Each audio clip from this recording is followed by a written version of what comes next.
Hello अनि नमस्कार गर्न चाहन्छु अर्को हाम्रो 2A स्विच कनेक्सनको सेकेन्ड मेथडको बारेमा आज डिस्कस गर्नेछौँ साथीहरू। कसरी कनेक्सन गर्ने, डायग्राम के हो र कसरी कनेक्सन गर्ने 2A स्विच भनेर देखाउनेछौँ।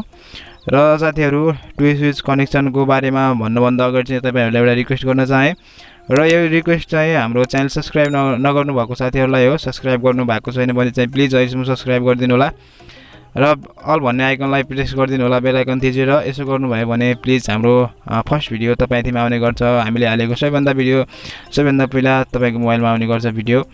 र साथीहरु ढिला नगरी आजको भिडियो स्टार्ट गर्न चाहे म यहाँनेर 2A switch connection diagram second method है त साथीहरु। सबैभन्दा पहिला तपाईलाई चाहिन्छ एउटा 2A स्विच 2A स्विच र दुईटा 2A स्विच चाहिन्छ। त्यसपछि तपाईलाई एउटा बल्ब चाहिन्छ र यहाँनिर देख्न सक्नुहुन्छ मैले एउटा बल्ब 2A स्विच र अर्को 2A स्विच पनि निकालिसकेको छु, डायग्राममा देख्न सक्नुहुन्छ।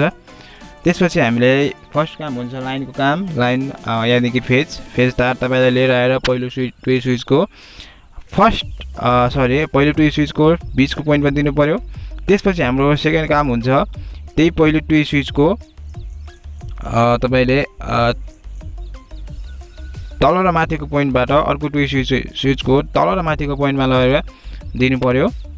त्यसपछि हाम्रो अहिलेसम्मको काम लाइन लिएर आइयो पहिलो 2A स्विचमा। त्यसपछि हाम्रो सेकेन्ड 2A स्विचमा हामीले दियो कनेक्सन। त्यसपछि अब हाम्रो काम हुन्छ सेकेन्ड 2A स्विचबाट लाइटसम्म लिएर आउने काम। त्यसपछि सेकेन्ड 2A स्विचको बीचको पोइन्टबाट लाइटको एउटा पोइन्टमा लगाइदिनुस्। त्यसपछि अब हाम्रो काम हुन्छ न्युट्रलको काम।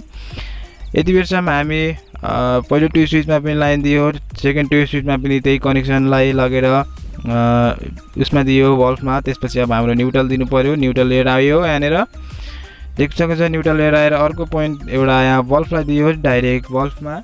र यसरी चाहिँ साथीहरु तपाईले 2A स्विच कनेक्सन गर्न सक्नुहुन्छ।